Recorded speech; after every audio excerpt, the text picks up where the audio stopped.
Kalau perlu, rakyat Indonesia semuanya harus memiliki jiwa militer, Kang. Ya, memiliki jiwa patriotisme. Nggak seperti Akang yang jiwanya menjilat, yang jiwanya hanya demi kepentingan perut, demi kepentingan orang yang membayar, ya Kang. Dibayar berapa sih, Kang? Assalamualaikum warahmatullahi wabarakatuh. Bismillah, alhamdulillah, wassalatu wassalamu ala rasulillah, amma ba'du. Di video kali ini kita akan membahas tentang Kang Deddy Mulyadi yang dilaporkan seseorang yang mengaku sebagai orang tua siswa, di mana orang ini yang bernama Encep ini melaporkan Kang Deddy Mulyadi karena Kang Deddy Mulyadi dianggap telah menyelenggarakan pendidikan militer yang bertentangan dengan undang-undang dan hak asasi manusia. Mari kita simak bagaimana pernyataan daripada Encep ini yang melaporkan Kang Deddy Mulyadi ke kepolisian. Kita simak videonya dalam video berikut ini. Dan Gubernur Jawa Barat, Pak Deddy Mulyadi, terkait dengan kebijakan beliau yang memasukkan siswa dengan permasalahan perilaku, ya, kalau bahasa beliau yang nakal akan dimasukkan ke barak dan dididik oleh militer. Gubernur Jawa Barat. Nah, dia mengatakan bahwa dia melaporkan Gubernur Jawa Barat, yakni Kang Deddy Mulyadi, dengan memasukkan anak-anak yang bermasalah ke dalam pendidikan militer. Nah, saya selaku orang tua murid di Jawa Barat tidak setuju dengan kebijakan ini. Nah, dia mengatakan bahwa dia sebagai selaku orang tua murid di Jawa Barat, dia tidak setuju dengan kebijakan yang dilakukan oleh Kang Deddy Mulyadi. Nah, kenapa nih orang ini tidak setuju dengan kebijakan Kang Deddy Mulyadi? Ayat naon nih angkat? Saya ingin kebijakan itu dihentikan karena kami menilai kebijakan ini syarat dengan dugaan pelanggaran hak asasi manusia. Nah, dia menginginkan bahwa kebijakan ini dihentikan katanya, karena syarat dengan dugaan ada pelanggaran hak asasi manusia. Nah, yang pertama alasannya adalah karena saya melihat bahwa Deddy Mulyadi ini nggak ngerti atau nggak paham dengan falsafah pendidikan. Wah, yang pertama yang dianggap bahwa Kang Deddy Mulyadi ini sudah melanggar hak asasi manusia dengan menyelenggarakan pendidikan militer, dengan membawa anak-anak bermasalah kemudian dididik di barak tentara. Ini alasannya karena katanya disebut melanggar hak asasi manusia karena rupanya yang pertama Kang Deddy Mulyadi tidak mengerti tentang falsafah pendidikan. Luar biasa. Tidak mengerti tentang falsafah pendidikan. Nah, kita lihat berikutnya. Pendidikan itu kan tujuannya adalah memanusiakan manusia. Artinya anak didik itu bukan tanah liat atau benda yang harus dibentuk. Nah, dia mengatakan bahwa tujuan pendidikan ini kan memanusiakan manusia, dan anak didik itu bukan benda yang harus dibentuk katanya. Ya, siapa pula yang mengatakan bahwa anak didik ini adalah benda? Justru karena manusia, justru harus dibangun karakternya, bukan dibentuk. Kalau benda dibentuk itu kan nggak punya hati.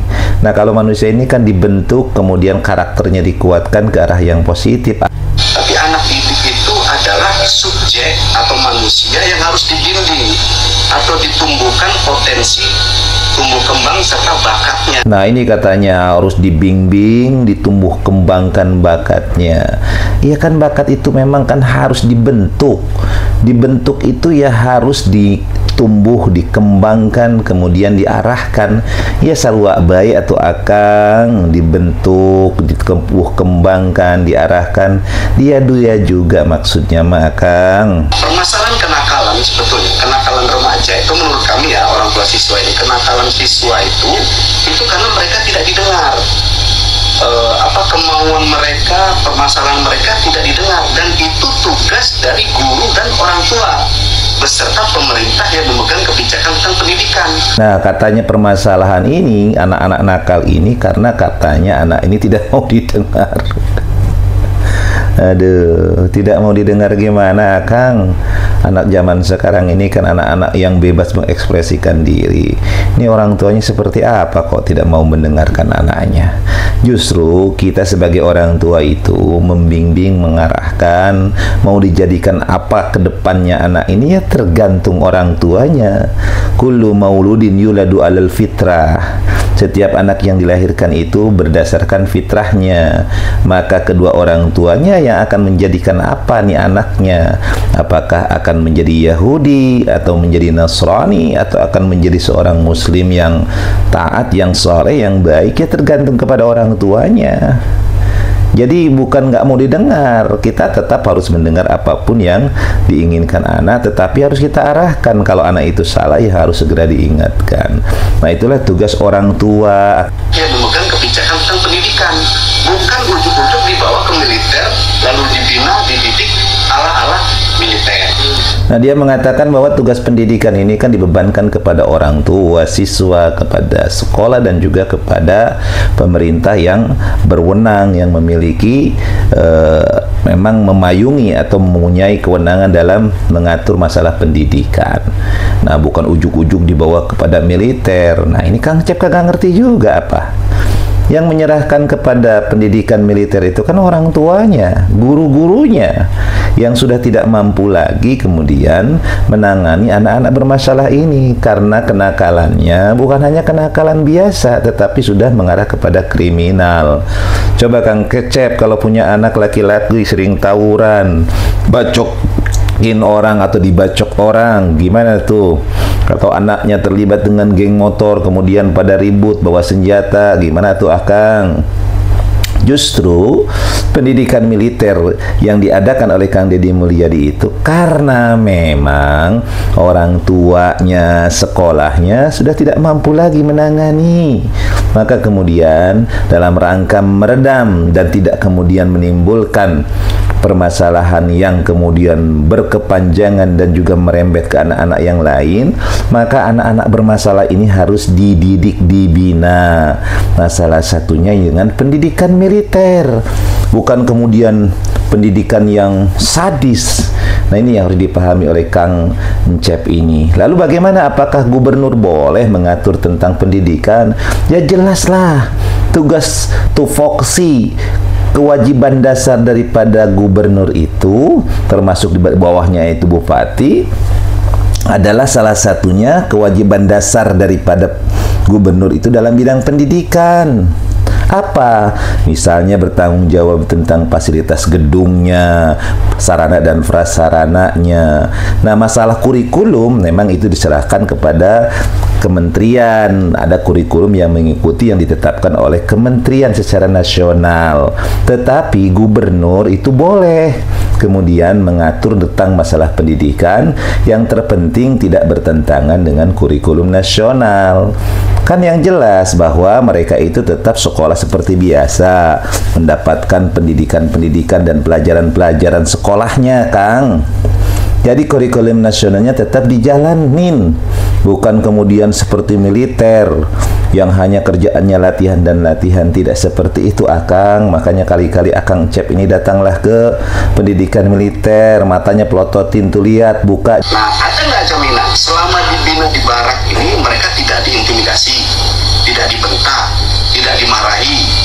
Buktinya kemarin saya baca di berita-berita itu mereka bangun jam 4 pagi, tidur jam 10 malam, dipakein baju militer, diajarin baris berbaris, rambut dibotakin, dan lain sebagainya. Ada nggak jaminan bahwa anak ini tidak dibentak, dimarahin? Ya namanya dibentak, dimarahin, ataupun dibuat dibina disiplin itu memang biasa. Emang kalau di sekolah, di rumah kagak pernah dimarahin tuh anak, kagak pernah dibentak tuh anak, ya. Tidak pernah kemudian dibangunkan untuk sholat subuh. Nih anak Kang Cep ini punya anak apa enggak sih? Apa anaknya dibiarkan saja gitu, waktunya sholat dia tidur ya asik, waktunya ditidur dia bermain game dibiarin gitu ya Kang. Aduh, Akang Encep. Ya justru itulah tujuannya dengan pendidikan militer, agar kedepannya ketika dikembalikan ke rumahnya, ke sekolahnya, anak-anak ini menjadi anak yang disiplin, memiliki karakter, patuh terhadap orang tuanya, patuh terhadap gurunya, mengikuti aturan-aturan yang ditetapkan oleh negara. Kan tujuan begitu, Akang. Maka kalau yang namanya dibentak, dimarahin itu malah biasa. Yang tidak boleh itu kalau kemudian dipukulin, digebugin, ya, dibully. Nah, itu nggak boleh, Akang. Kalau yang namanya dimarahin ataupun cuman bentak-bentak dikit mah itu mah biasa. Aduh, Akang Encep, muka badak. Dibotakin dan lain sebagainya.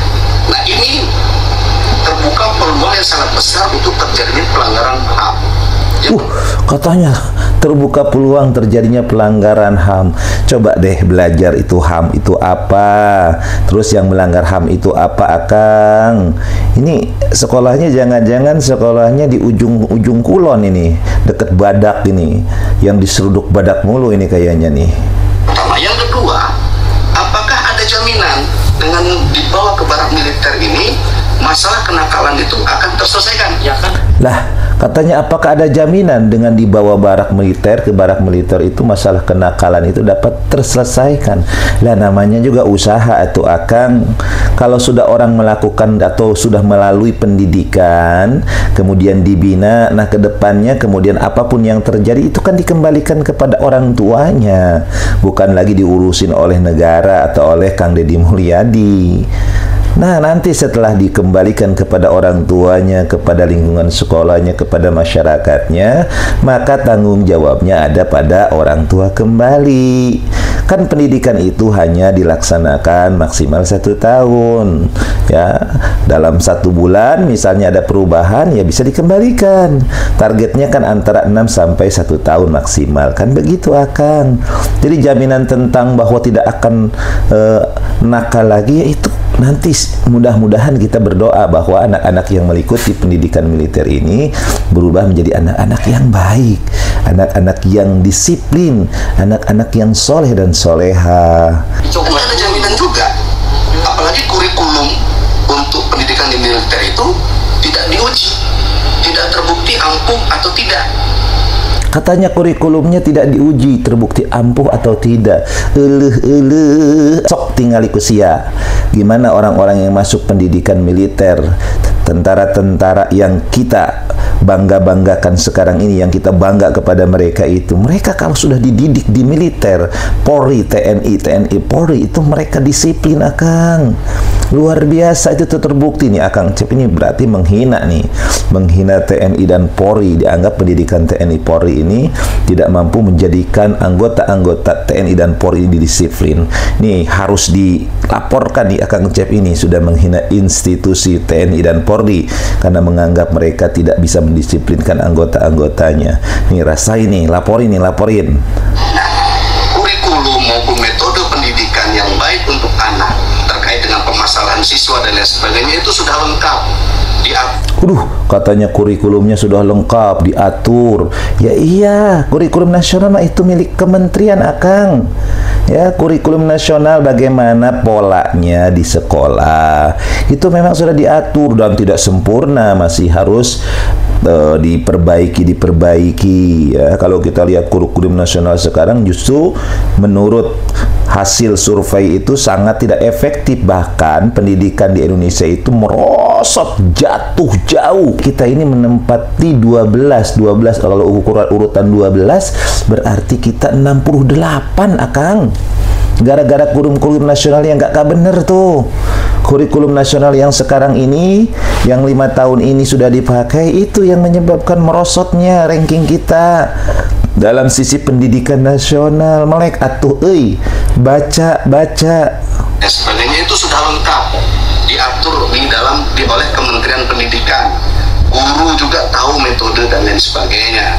Jadi ketika dibawa ke barak militer itu saya rasa ini sangat bertentangan dengan tujuan pendidikan itu sendiri. Oh, jadi kalau dibawa ke barak militer itu sangat bertentangan dengan tujuan pendidikan itu sendiri. Kan barak militer itu adalah lembaga pendidikan juga, Akang. Ya, ini kan masalahnya adalah bagaimana menangani anak-anak bermasalah. Ya, ini Akang ini yang bikin masalah sebenarnya, bukan anaknya. Jangan-jangan anaknya juga anak-anak yang justru yang bermasalah, yang bikin masalah di sekolah dan lingkungannya karena orang tuanya seperti ini nih. Jadi bukan memanusiakan manusia, tetapi memiliterkan manusia. Bukan memanusiakan manusia, tetapi memiliterkan manusia. Ya, kalau perlu rakyat Indonesia semuanya harus memiliki jiwa militer, Kang. Ya, memiliki jiwa patriotisme. Nggak seperti Akang yang jiwanya menjilat, yang jiwanya hanya demi kepentingan perut, demi kepentingan orang yang membayar, ya Kang. Dibayar berapa sih, Kang?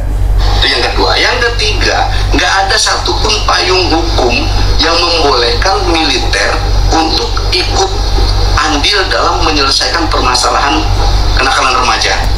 Tidak ada satupun payung hukum yang kemudian mendelegasikan militer untuk menyelesaikan masalah anak-anak nakal, terutama dalam masalah pendidikan. Ya, kalau undang-undang yang langsung mah tidak ada tuh, Akang.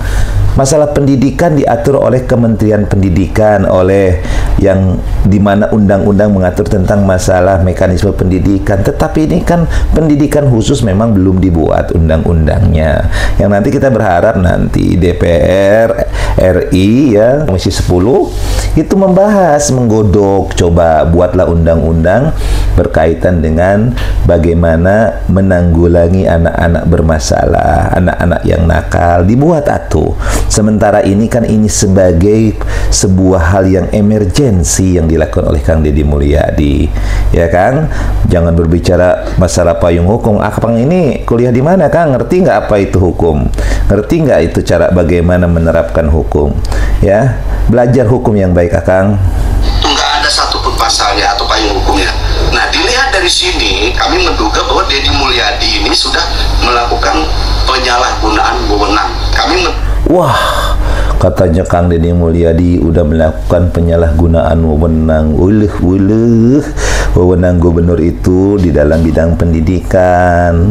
Jadi kalau anak-anak yang nggak sekolah karena gara-gara orang tuanya nggak punya biaya, gubernur turun tangan. Itu udah hebat, Kang. Melihat sekolah-sekolah di Jawa Barat yang sekolah-sekolah itu sangat kemudian tidak layak, Kang Deddy Mulyadi membangun sekolahnya gitu, Kang. Jadi masalah pendidikan itu masalah gubernur di Jawa Barat. Yang menjadi penanggung jawab dalam masalah pendidikan itu kewajiban gubernur, terutama dalam tingkat SMA sampai perguruan tinggi. Nah, untuk kabupaten itu dari SD sampai SMP, Kang. Akang harus ngerti tentang tata negara, tata kelola pemerintahan daerah, Kang. Makanya sekolah biar nggak ngaco tuh omongan teh, Kang. Duga bahwa Deddy Mulyadi ini sudah melakukan penyalahgunaan wewenang, paling tidak melampaui kewenangannya sebagai gubernur karena mengeluarkan kebijakan yang tidak berdasar hukum dan cenderung melanggar hak asasi manusia. Mengeluarkan kebijakan yang melampaui kewenangannya dan diindikasikan melanggar hak asasi manusia. Nah, mudah-mudahan video ini bisa bermanfaat. Allahumma fiqh ila aqwamit thariq. Assalamualaikum warahmatullahi wabarakatuh.